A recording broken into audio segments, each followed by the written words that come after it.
Good morning dear student. देखिए student, आज मैं आपको चैप्टर नंबर 5 से class 12 chapter number 5 company account, इस चैप्टर से आपको ये 3 टॉपिक एक्सप्लेन करूँगा। इससे पहले मैंने और भी टॉपिक इस चैप्टर में आपको एक्सप्लेन किए। तो देखिए आज का जो फर्स्ट टॉपिक है, टॉपिक फर्स्ट अंशों का हरण, 4 feature of share. Topic second हरण का खंडन, revocation of 4 feature. Topic third अंशों का समर्पण, सरेंडर ऑफ शेयर्स। ये तीनों टॉपिक मैं आपको एक्सप्लेन करूंगा। देखिए पहले आते हैं फर्स्ट टॉपिक पर, अंशों का हरण। देखिए आपको पता होगा कि जब कोई भी कंपनी शेयर इशू करती है तो उस शेयर इशू करने के बाद कंपनी के शेयर्स को कौन खरीदता है? Share holder. तो कंपनी अपने शेयर होल्डर को एक फैसिलिटी प्रोवाइड कराती है कि आप अपने अंशों की जो धनराशि है उसको किस्तों में दे सकते हो। यानी कि कंपनी अपने शेयर होल्डर से अंशों की धनराशि को किस्तों में लेती है। जैसे पहले मैं बता चुका आपको कि पहली जो किस्त होती है ऑन एप्लीकेशन, नेक्स्ट इंस्टॉलमेंट जो होता है on allotment, next instalment on first call, on second call, इस तरीका से ऑन फाइनल कॉल, जो भी आगे की इंस्टॉलमेंट होती हैं। तो कंपनी अपने शेयर होल्डर से शेयर्स का जो पैसा लेती है वो किस्तों में लेती है और शेयर होल्डर उसको किस्तों में भुगतान करता है। लेकिन जब अंशधारी अपने अंशों की धनराशि को या अपने अंशों की किसी भी किस्त का भुगतान समय पर नहीं कर पाता है, जब अंशधारी अपने अंशों की किसी भी किस्त का भुगतान नहीं कर पाता है किसी भी कारणवश से, तो कंपनी के द्वारा उन अंशों को हरण कर लिया जाता है। जैसे किसी शेयर होल्डर ने 100 शेयर खरीदे और एक शेयर है 10 रुपये का, तो कितने रुपए देने उसे? 1000 रुपये। उसको इंस्टॉलमेंट फी ऑन एप्लीकेशन पर था आपका 2 रुपये, on allotment 4, 2 first call, 2 second. एक शेयर होल्डर सपोज करो ए, कौन शेयर होल्डर है? ए। तो ए ने एप्लीकेशन का जो इंस्टॉलमेंट था वो दे दिया, अलॉटमेंट का इंस्टॉलमेंट दे दिया, लेकिन आफ्टर अलॉटमेंट के बाद वो फर्स्ट कॉल और सेकंड कॉल समय पर नहीं दे सका।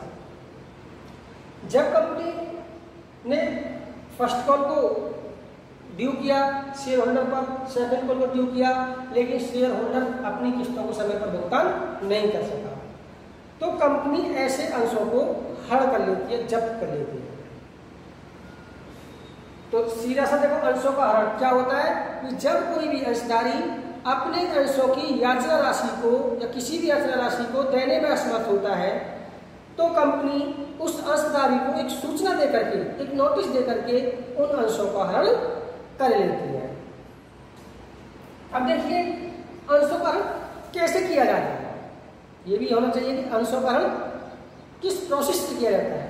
तो देखिए जब कोई भी अंशधारी अपनी किसी भी इंस्टॉलमेंट का भुगतान नहीं कर पाता है, किसी भी किस्त का भुगतान समय पर नहीं देता है, तो कंपनी का जो डायरेक्टर होता है वो अपने अंशधारियों को एक सूचना देता है कि आपका जो इंस्टॉलमेंट है, जो किस्त है, वो अभी जमा नहीं हुई है, आप समय पर अपनी किस्त जमा कराएं। सूचना देने के बाद यदि 14 दिन तक 14 डेज, जब डायरेक्टर ने, कंपनी के डायरेक्टर ने अपने शेयर होल्डर को क्या दी? इंफॉर्मेशन कर दिया है कि आप अपनी किस्त को जमा कराइए, आपकी जो किस्त समय पर जमा नहीं हुई है। तो सूचना देने के बाद 14 दिन तक यदि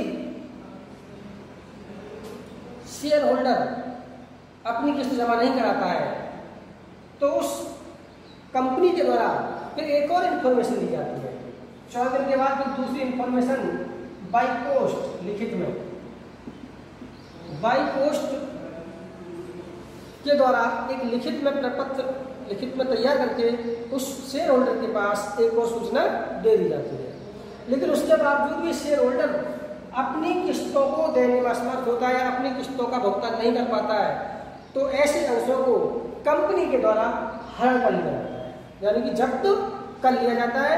और जो भी अंशधारी है उसकी सदस्यता, उसकी जो मेंबरशिप है शेयर होल्डर की, वो फिनिश कर दी जाती है, खत्म कर दी जाती है, और वह कंपनी का अंशधारी नहीं होता है।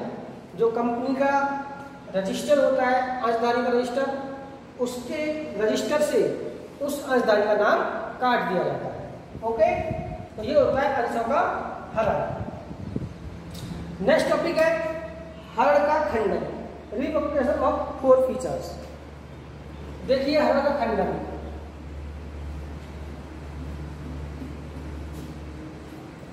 देखिए जब कोई भी अंशधारी अपने हरण किए गए अंशों पर कंपनी से रिक्वेस्ट करता है कि मेरे जो अंश हरण किए गए हैं उनको रद्द नहीं किया जाए और मुझे दोबारा से अपनी कंपनी का अंशधारी बनाया जाए और मेरे अंशों की जो सदस्यता है उसे कंटिन्यू बना रहने दिया जाए। जैसे अभी मैंने बताया था कि एक ही अंशों को हरण किया गया, एक ही अंशों को हरण किया गया, लेकिन हरण करने के बाद एक कंपनी में गया और कंपनी से रिक्वेस्ट किया, कंपनी का जो भी मैनेजमेंट है उससे रिक्वेस्ट किया कि आप मेरे अंशों को हरण ना कीजिए, मैं जो भी मेरे पास आपका पेंडिंग अमाउंट है, जो भी मेरे पास किस्त पेंडिंग है, उनको मैं विद पेनल्टी के साथ या विद इंटरेस्ट के साथ मैं जमा कर रहा हूँ, अतः मेरे अंशों का खंडन किया जाए। ओके, जो भी मेरे अंश हरण किए गए उन हरण किए गए अंशों का खंडन किया जाए और मुझे अंशधारी कंटिन्यू बना रहने दिया जाए कंपनी का। ओके, जैसे एक ही अंश हरण किए गए थे, एक कंपनी के पास जाएगा और रिक्वेस्ट करेगा जो भी इसकी किस्त पेंडिंग में उनको विद इंटरेस्ट या विद पेनल्टी उनको जमा कराएंगे। जमा करने के बाद कंपनी उसके हरण किए गए अंशों को वापिस दे देगी। उसके बाद देखिए नेक्स्ट टॉपिक था अंशों का समर्पण, सरेंडर ऑफ शेयर्स, अंशों का समर्पण। देखिए जब कोई भी अंशधारी अपनी इच्छा से अपने अंशों को कंपनी के नाम पर समर्पित कर देता है तो वह अंशों का समर्पण कहलाता है। देखिए जब कोई भी अंशधारी अपने अंशों का अपनी इच्छा से कंपनी के नाम पर समर्पण कर देता है तो वह अंशों का समर्पण कहलाता है। जैसे एक के पास 100 शेयर थे, लेकिन ये अपने जो किस्त है, जैसे मैंने फर्स्ट इंस्टॉलमेंट सेकंड इंस्टॉलमेंट बताई थी, तो ये अपनी किस्तों का समय पर भुगतान नहीं कर पा रहा है, तो ये क्या कर सकता है, ये अपनी इच्छा से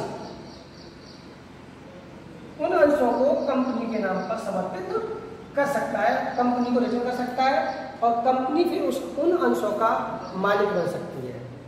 लेकिन ऐसी इच्छा में, ऐसे प्रोसेस में क्या होता है कि यदि कोई भी शेयर होल्डर अपनी इच्छा से अपने अंशों को कंपनी के नाम पर समर्पण कर रहा है तो उस कंडीशन में हो सकता है कि कंपनी उसके बदले में उसको कुछ प्रतिफल दे देती है। जो इसकी फर्स्ट इंस्टॉलमेंट या सेकंड इंस्टॉलमेंट में जो जमा धनराशि है तो हो सकता है उसमें से कुछ प्रतिफल को दिया जाए। जैसे ए ने फर्स्ट इंस्टॉलमेंट में 500 रुपये जमा कर दिए थे, होने थे 1000, लेकिन कितने कर दिए 500 रुपये, तो हो सकता है कि कंपनी के द्वारा 500 में से 100 या 200 रुपये इसको रिटर्न किए जा सकते हैं, क्योंकि वो अपने अंशों को कंपनी के नाम पर समर्पण कर रहा है इसलिए। लेकिन अंशों के हरण में कोई भी धनराशि रिटर्न नहीं की जाती है, जो पहले से जो धनराशि जमा हो जाती है उनको जब्त कर लिया जाता है। तो देखिए स्टूडेंट, आज का ये टॉपिक था, तीनों टॉपिक। सभी स्टूडेंट ये जो टॉपिक है 2-2 नंबर में पूछ लिए जाते हैं एग्जाम में, या डिफरेंस बिटवीन, या इस तरीके से 3 टॉपिक में आ जाते हैं, लघु शॉर्ट क्वेश्चन में या लॉन्ग क्वेश्चन में आता ना कभी कभी क्वेश्चन संक्षेप में वर्णन कीजिए, तो नीचे टॉपिक लिखे आ जाते हैं। तो इस प्रकार के ये जो टॉपिक मैं बता रहा हूँ आपको, ये बोर्ड एग्जाम में पूछे जा सकते हैं। तो सभी स्टूडेंट इनको लर्न करेंगे। Okay student.